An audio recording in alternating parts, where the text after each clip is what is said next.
Okay, so the scene is really short, Act 3, Scene 3.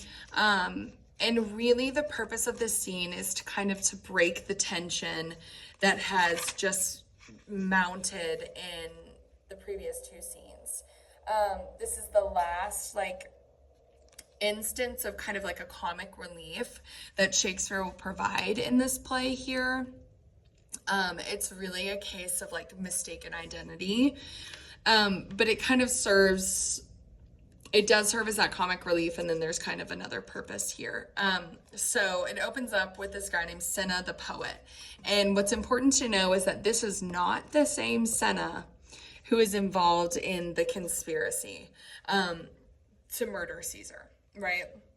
And Cinna comes in and he is actually traveling to Caesar's funeral. And he says, I dreamt tonight that I did feast with Caesar, and that things unlucky charge my fantasy. I have no will to wander forth of doors, yet something leads me forth, right? I feasted with Caesar. I have unlucky signs that have overwhelmed my imagination, but I have no desire to go outside, yet something leads me here. Okay? Strange. And he stumbles upon this mob of plebeians, right? And they're interrogating him. What is your name? Where are you going? Where do you live? Are you married? Are you a bachelor? Answer all of us now. Be brief, be wise, be truthful if you know what's good for you, right? They're like berating him with questions. They're interrogating him.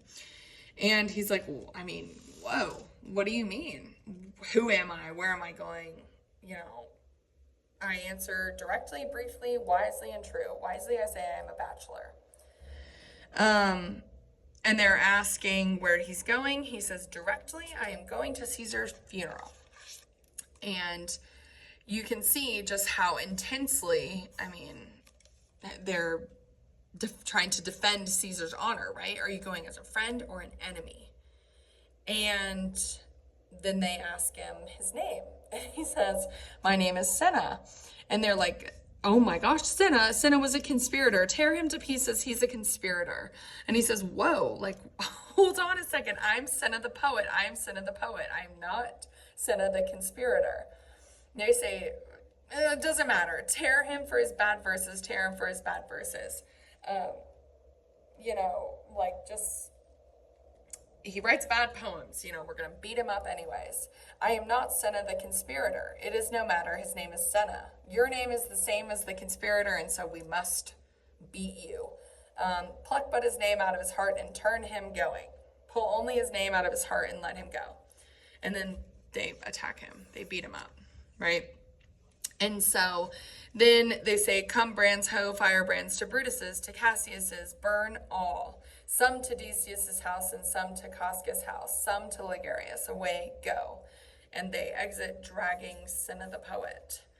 So again, it's sort of like, a mistaken identity. It's a pun of sorts. He is Cinna the poet.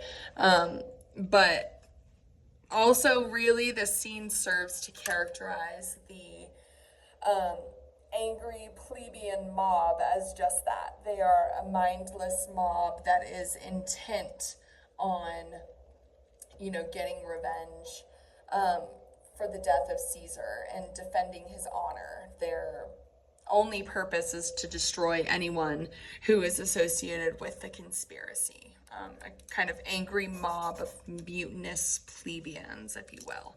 So short and to the point, here at the end of Act 3, Scene 3.